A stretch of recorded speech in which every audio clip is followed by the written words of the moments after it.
This is our patch 9.3 patch notes. Wait, hold up. I said that wrong. Whatever. This is the patch 9.3 ADC changes. We're gonna go review them real quick. I've already seen them all. This is for YouTube. All right, let's get started so we can play some games. First off, we have Aatrox, where his health regen was increased, and his health regen growth increased, and he can't heal off minions anymore when he hits them. So, also this is huge for counterplay, where he can't store his dashes. Like when he dashes, you now know he can't dash immediately after. Well, not really immediately after. It was always what is it? It was always like whatever this cooldown was, right? But you know what I mean, right? He's gonna dash Q you, and then he's gonna dash Q you again with his third Q or something like that. That's not gonna happen as much. If you dodge his dash move, his dash attack, lol. I think the idea is that as long as you dodge it, the only thing you have to worry about now is flash, right? Assuming you're not gonna face tank the next one without his dash or something like that. So that should be nice. And his sustain in lane is probably a lot worse. I made it more consistent with just health regen, but I mean, being able to heal off minions is probably really disgusting. Like, yeah. And then Akali, same thing with her. She has less regen in lane. So, these changes, maybe you can, when they take bad trades, or when you poke them out, or when you pressure gank them, LS likes to say prank, right? Smeefhims, thank you for the sub. Oh my god, 11 months in a row. Ty. But yeah, with these changes, they're gonna be more susceptible to punishes in terms of being poked or taking bad trades. They can't just spam abilities on the wave and heal up. Also, her shroud is no longer like invisible under towers. Thank the fucking lords. Oh shit, Crazn, thank you for the 6 months. Yeah, yeah, this is a godsend. Like, now you can actually be happy sitting under tower. So if she goes on you, you have some counterplay. The Qwelz change where her E no longer stuns monsters. That's gonna hurt her jungling. It should hurt her. Actually, it should hurt her her health when she runs through the jungle, right? She's gonna take a lot more damage. So maybe level 2 ganks are gonna be not really be a thing if she has no HP. Even if she starts running a pot immediately, I think you might actually just turn around and kill her. Let's see. Cassiopeia, more nerfs. Okay, mana cost. Sorry, not mana cost. This is just base damage decrease, AP ratio increase. So if you build a bunch of AP, it's not really gonna matter. But if you build like some kind of, if you don't build I don't know what build you are building, but if you have some more of a tanky build for some reason, then this is gonna hurt. And then her W, I really like these changes where instead of like you throw a W out and then a backline squishy touches it and then they take a lot of damage. Now it's what its main purpose is for, which is we're gonna root people and slow them, like CC kind of control ability. So increasing the mana means if you spam it, you're gonna get punished. And the less damage means ideally you wouldn't be using it for damage. Like hopefully that's the hope, because this thing did a lot of damage. This thing will actually almost solo kill you if you're standing on it and you didn't notice it. So yeah, it's good that the damage was lowered. And then Aurelia, we got some changes. She has more health and more armor, so that's cool. Where I think they want to focus to top lane, move her to top lane, so she gets a buff top side, unless you're playing against like Talon mid or something. I don't know. Passive change to attack speed first, and then you get AD when it's maxed out. So for ADCs, she's still going to be able to kill minions, right? They actually buffed her Q damage to minions to make sure that she can actually execute minions, which is nice. Keeps her mobility, keeps a lot of what makes her cool is being able to jump to these minions with sheen hit and execute them, jump around everywhere. But if she does that without stacking on the wave first, you're not gonna, it's more likely you're not gonna get insta kill, because her passive doesn't give her AD until it's maxed out. It gives her attack speed first. So when you first get into lane, you don't have to worry about her just jumping in and going on you. Hopefully, that's the hope, right? It's gonna do less damage for sure. Every time she uses Q, bam, you got hit with this AD nerf, right? Every time she auto attacks, well, actually, you know, she has more attack speed, so if she has to fit like two attacks maybe, or instead of just one attack. But you know what I mean, right? She has she's getting less AD. Unless she's stacked up, then she's the same as before for us ADC players. So I don't know if any of you guys were here for that time where I was sieging bot tower and then Aurelia came and 1v2'd us, like immediately, you know, right out of the gate. That's not gonna happen anymore. Hopefully, this nerf is targeted towards that kind of idea. And then her W, you know, I would say is a nerf. It no longer reduces magic damage, which I think is again a shift from mid lane to top lane, right? But in the sense of her team fighting mid game, all that stuff, it's just a nerf, right? But laning, I guess, is better because you get 10% more physical reduced damage, which is, I mean, I guess it's cool. So yeah, they want to see top lane Aurelia. They don't want to see mid lane Aurelia. And then her E hitbox visuals are easier to see. I don't know what that means. We'll see what happens. Okay, hell yeah, ADC changes. Got the crit cloak back. Infinity Edge was reverted. Basically, it's like old Infinity Edge, except that instead of 225% crit damage, you get, instead of 250%, it's now 225, all right? That's awesome. We got IE back. You're going to see, basically, I don't know if you guys remember before, but that was the days of Infinity Edge, rapid fire static, right?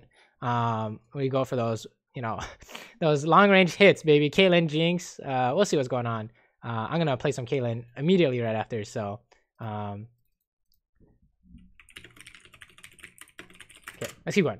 Essence Reaver, same old Essence Reaver. You're gonna see on Saber. You're gonna see on Zyra. So yeah, for those of you familiar with Essence Reaver, I'm sure I don't have to explain, but I guess if you joined before Essence Reaver is a thing, it gives you cooldown, gives you mana on hit. And it gives you 25% crit, so it's nice, very nice. They wanted to keep the new Essence Reaver and they put it on this Spear of Shojin for like the people who still want to like Renekton, Riven, whatever. I believe that I saw on Twitter someone was mentioning that it's not necessarily a straight buff. You know, it seems like a buff because it gives health and you know that, but people were mentioning how the cost has increased, which is nice because now if you meet these champions on the battlefield, it'll take them a little bit longer to get to this item, and the build path is doomed to the, you know, to an extent where you don't buy this first, you buy this like second or third, right? If you see on Jax or Renekton, and having to stick all this stuff into your item slots, it makes it hard to buy a control word. Sometimes you might screw up and buy this longsword and you don't have a spot for a control word. Not only that, but 950 gold is a kind of big combined cost. Correct me if I'm wrong, but this seems like a lot of money. So let's say you wanted to keep a slot for a control ward and you can't fit these two. I don't know if you'll fit the longsword, but let's say you can. Then you're sitting on like 1200 gold. So that's interesting. I mean, we'll see how it goes. It can't be worse than the Essence Reaver before, right? So we'll see. Updated Stormrazor, costs more now, does less damage, less attack speed. It slows on hit and it helps your energized effects, so like Fleet Forward and Rapid Fire Cannon and Static Shift. So the idea behind this item is it's going to augment your attacks late game and it'll slow people. But if you buy this first, you know, not only is it more expensive, and not only does it give you less stats, but also doesn't give you a crit on the first hit. So it doesn't really make sense to buy this first, we'll say. It's like a more of a, instead of a Frozen Mallet, you buy a Stormrazor, you know what I'm saying? At like 4 items, something like that. Other energized effects are 30% more effective. Okay, this is the part that's going to be disgusting. You want to like stack with Rapid Fire Cannon, you know, these energized effects, so that, imagine you're Fleet Forward and Rapid Fire Cannon, 30% more effective. Like, holy shit. You're gonna be a menace on the battlefield. It's like a buff to late game, really. Like if you can build this, well, you don't need lifesteal. You have an Infinity Edge, 2 Zeal items, including an energized effect like Rapid Fire Cannon, and then you buy this, you're like a monster. Like imagine Caitlyn 4 items. Oh my god, Caitlyn 4 items this patch versus Caitlyn 4 items last patch. Caitlyn 3 items this patch. hell, let's go. Like this is insane. Phantom Dancer, cheaper, gives less attack speed. Okay, that's a feels bad. Gives less crit. I think they're just making this normalized for 0 items, and then you get a shield. Okay, this might be this might be too much of a shield, guys. Like look at this, 600 shield. So champions that are going in, like maybe Kai'Sa, you get a fat shield on your ulti, and you get a fat shield on this when they're trying to burst you down, and you're like, haha, good joke, and you kill everyone. Champions that are trying to get away and they're getting bursted down, like I think people mentioned Caitlyn, I think Kog'Maw. Honestly, any AD carry is at a threat of being killed by just pure damage. So this might be too good. 600 shield is actually nuts. Like, let me see. Maw of Malmortius. Like this is just for magic damage. No, it gives you 350 magic damage shield. Of course, it gives you like all this stuff, but we don't care about this. We care about the shield. Dude, this gives you fucking 600 shield at level 18. Okay, it's fair that at level 18, you're gonna see this that often. But okay, how about level 9? 240 shield, and it only gets bigger. So Phantom Dancer is pretty crazy. Yeah, I think we'll be seeing this a lot. It might be overtuned. We'll see. That's just my theory. This is just fixing gold so that cheaper but less crit. I think it's fine. Whatever. This means we get to get to our item spikes faster. That's great. I also think this might be a revert of the Zio changes before. I can't remember exactly, but I think this is totally fine. I don't see any too big. Nothing big here. Last Whisper got hella buffed. Even though it costs 150 gold more, it gives you 10 more AD and 10% more total armor pen. Holy shit. Big buff. Double the AD, double the total armor pen. You can actually buy this early on, I think. We'll see. There used to be a strat where on Caitlyn you go Bloodthirster into Last Whisper, season 4. So this might be a thing. Not that we'll go Bloodthirster and Last Whisper, but rather Last Whisper will be not bad at all at like 4 items, even maybe 3 items. We'll see. These guys got changed. Just added 5 AD. This is just build suggestions. This, the usual, i.e. Zio items, Essence Zio items, Bork, Runons, whatever. You guys should just make up your own shit and see what works, honestly. But I think what they have is very standard, makes a lot of sense. You can take a look if you want. Simple buffs and nerfs. Interesting. Okay, this is the part I didn't see yet. So Lissandra nerfs. I think she was being played a lot mid, especially after Shock Lissandra. So the mana cost is gonna hurt. Actually, 2 mana. I'm not really sure. I'm actually not really sure if this hurts her laning, but it might hurt her out of lane when she spams Q to wave clear and stuff, right? How about her E? What's going on here? Damage decrease. Oh wow. Okay, so even if you hit someone, wow, this is a lot. Missing some damage here. So maybe her E is more of a get closer rather than a hit them with it, right? Glacial Path's endpoint now shows through terrain, Fog of War, and brush to enemies within 600 range of it. Wait, what?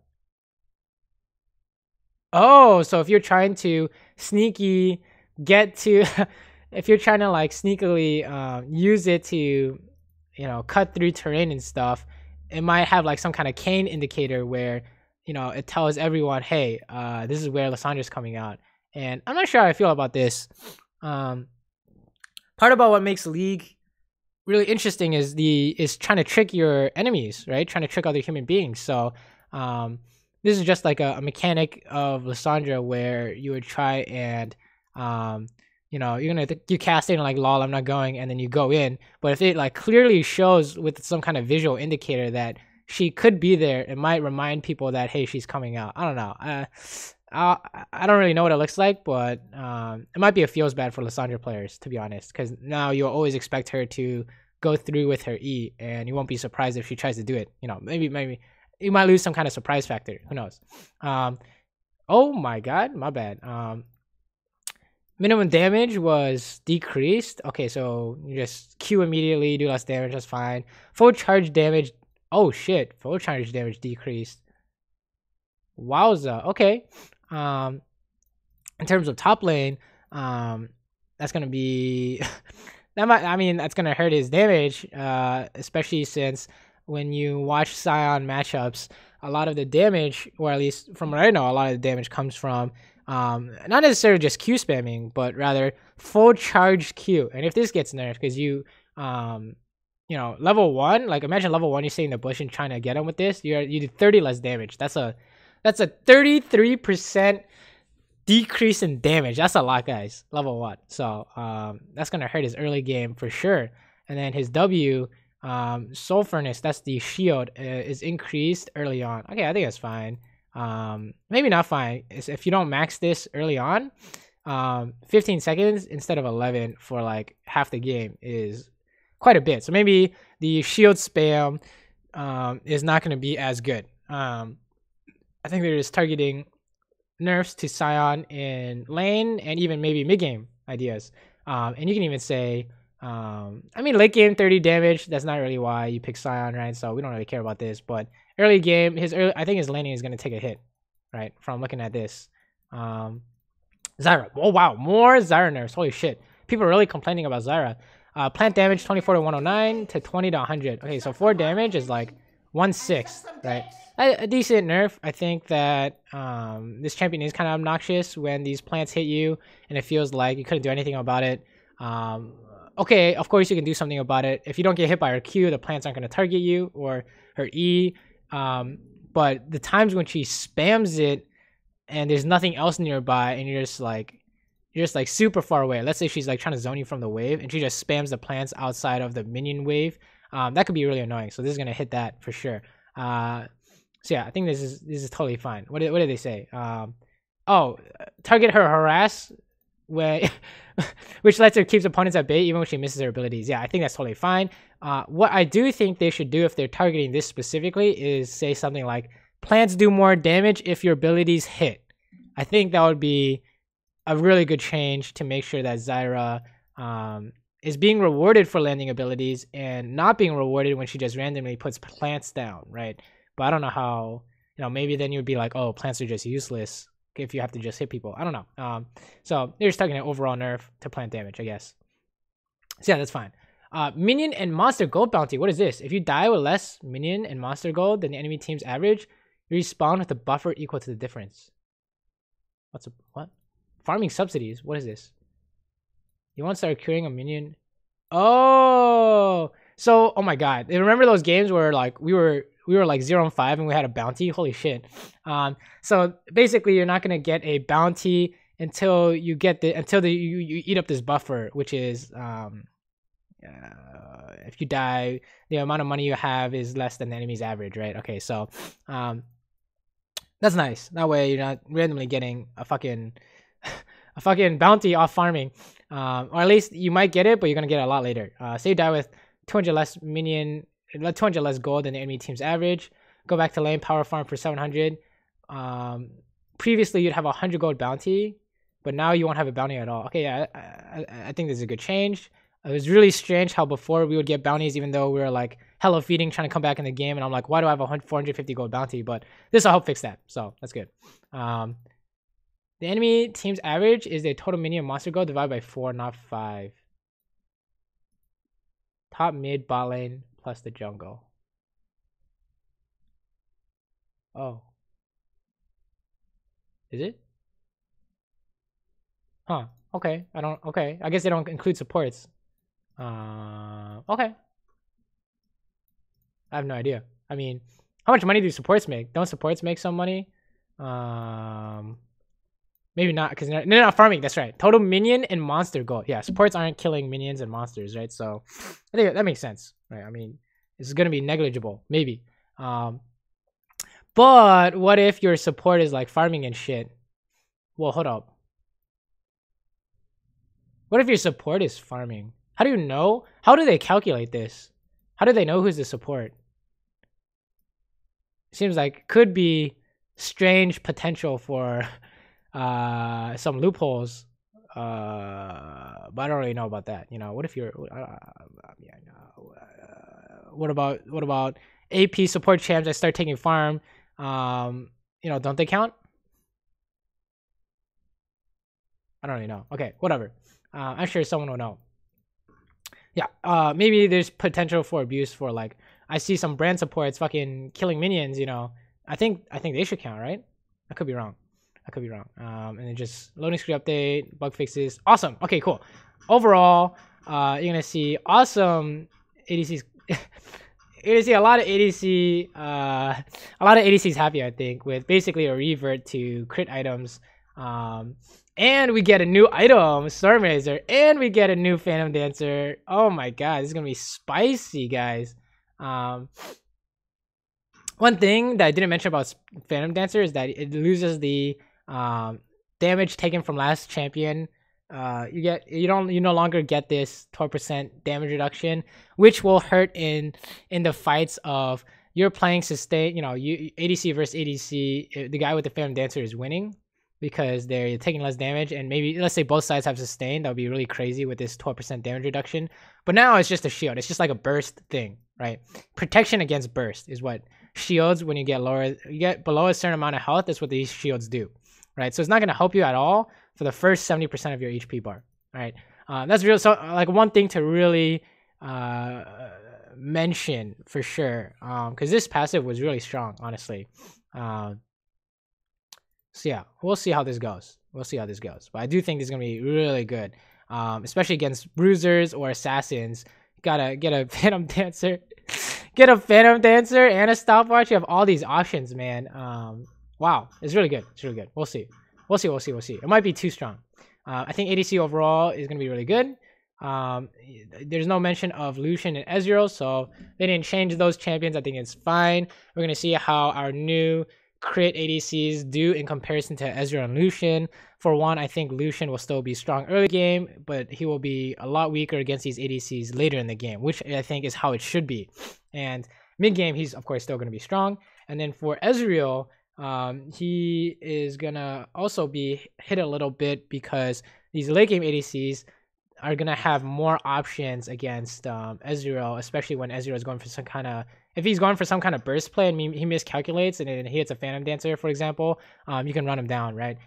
When he eases in. So just like from a dueling perspective, from like a non-dueling perspective, these ADCs are going to be able to do more in team fights with this 3-item spike, 4-item spike. So Stormraiser, 4-item spike with Stormraiser and triple crit items. Oh god, let's see. I think that it's good that they didn't touch those two champs, because we want to see how these crit champions play into them. Right. So I think overall really good changes for us.